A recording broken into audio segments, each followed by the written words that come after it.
Los riesgos geomorfológicos son causados por movimientos en el terreno en los que interviene la realidad junto con otros factores naturales que pueden ser litológicos, climáticos, topográficos o inducidos. Podemos observar tres principales tipos de riesgos geomorfológicos: los movimientos de ladera, las subsidencias y colapsos o las arcillas expansivas. Los movimientos gravitacionales de ladera son desplazamientos de los materiales de una ladera a favor de la gravedad. Sobre ellos actúan dos tipos de factores: los condicionantes, que producen las condiciones propicias para el movimiento, y los desencadenantes, que son los que provocan el inicio del movimiento. Los factores que controlan los movimientos de ladera internos pueden ser intrínsecos o extrínsecos. Los intrínsecos pueden ser litológicos, como el tipo de roca, el grado de consolidación de los materiales y el espesor de los materiales de los suelos, o pueden ser estructurales, como la alternancia de estratos con diferente permeabilidad y la presencia de fracturas y fallas. Los extrínsecos pueden ser topográficos, como el ángulo de pendiente de las laderas, las que son mayores del 15% son peligrosas, y ambientales, como el clima, ya que el exceso de agua y las inundaciones están relacionadas con muchos deslizamientos de ladera. Dentro de los movimientos de ladera encontramos distintos tipos: los flujos, que son todos los movimientos descendentes de ladera con la ausencia de una superficie de rotura. Dentro de estos están el creep o reptación y coladas de tierra, barro o derrubios. Los deslizamientos, los cuales pueden ser de traslación o de rotación. Los desprendimientos, que son provocados por la caída brusca y aislada de bloques o fragmentos de un talud. Y las avalanchas, que son desprendimientos masivos y en seco de nieve o bloques de piedra. Los movimientos de ladera tienen efectos catastróficos directos contra las personas, pues llegan a causar víctimas y destruir casas, pero además pueden interferir con otros sistemas como los fluviales, embalses, glaciares. Medidas predictivas frente a los movimientos de ladera. Las medidas predictivas se basan en la elaboración de mapas de riesgo y peligrosidad, estudiando los factores o condicionantes que favorecen el riesgo o lo impiden. En base a los mapas de riesgo se debe producir la ordenación del territorio, evitando las construcciones en las zonas de riesgo alto, como sucede en la base de un talud. Para ello se establecen medidas estructurales y de protección civil. Medidas de prevención y corrección. La mejor medida de prevención es la reforestación de pendientes, así como evitar la tala de árboles. Otras medidas son la construcción de muros, contrafuertes, anclajes o mallas para retener los materiales en las laderas en las que existen actividades humanas amenazadas por los riesgos. Modificar la pendiente mediante aterrazamientos de materiales en las zonas bajas de las laderas. Aumentar la resistencia del terreno inyectando materiales cohesivos e instalando barras de acero. Realización de obras de drenaje para disminuir la escorrentía, el encharcamiento y la erosión hídrica. Realización de estudios de impacto ambiental para aquellas actividades humanas que puedan aumentar el riesgo. Subsidencias y colapsos. Las subsidencias y colapsos son hundimientos del terreno, tanto de origen natural como inducidos por la actividad humana. Se diferencian en su velocidad. Las subsidencias son un hundimiento lento y paulatino del suelo.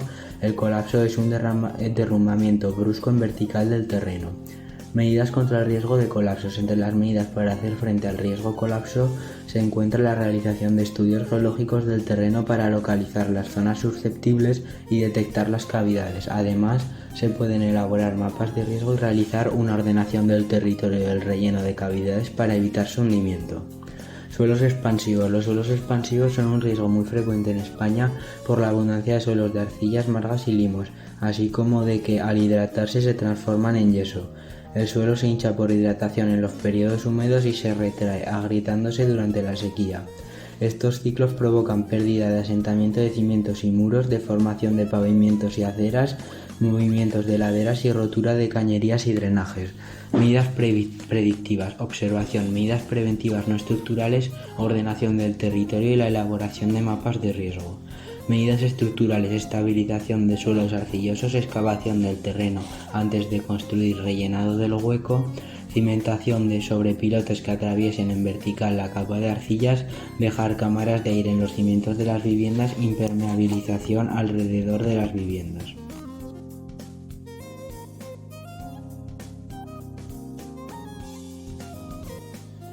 Las inundaciones son un desbordamiento de un flujo de agua causado por distintos fenómenos, como pueden ser el deshielo o la lluvia. Además, se trata de un proceso natural que se ha convertido en un riesgo con el paso del tiempo. Las causas de estas inundaciones son principalmente climáticas, geológicas y antrópicas. Aquellas inundaciones que suceden en los cauces de aguas continentales se denominan avenidas y pueden ser o bien fluviales o bien torrenciales. Las avenidas torrenciales tienen lugar en cauces secos, excavados por el agua de aquellas laderas de mucha pendiente. En las regiones mediterráneas de nuestro país se dan de forma esporádica. Por otro lado, las avenidas fluviales se originan en las corrientes permanentes y en cauces que circulan por un terreno de mucha menor pendiente de la que lo hacen los torrentes. Como bien hemos dicho antes, estas inundaciones pueden convertirse en un riesgo, el cual depende de la energía que poseen tanto los torrentes como los ríos, que a su vez depende de las siguientes variables.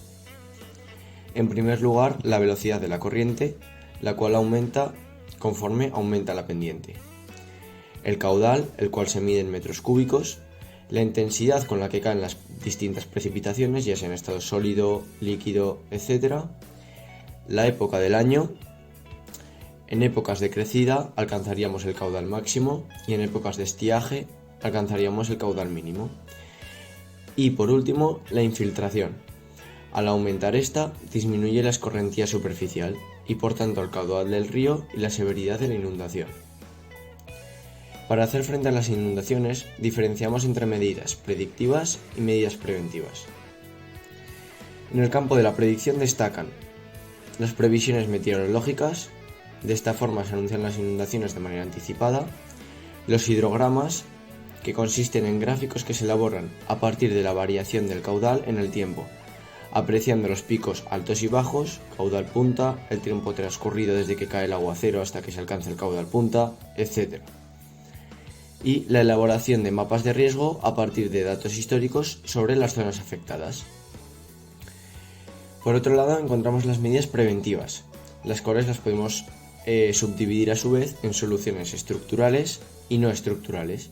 Como soluciones estructurales, es decir, aquellas de las que se requiere la construcción de elementos, encontramos la construcción de diques, aumento de la capacidad del cauce, desvío de estos mismos cauces, reforestación y conservación, medidas de laminación o estaciones de control. Y entre las medidas no estructurales podríamos diferenciar entre la ordenación del territorio, seguros y ayudas para cubrir las pérdidas económicas y protección civil. Este es el hecho de concienciar a la población del peligro que pueden llegar a tener este tipo de inundación.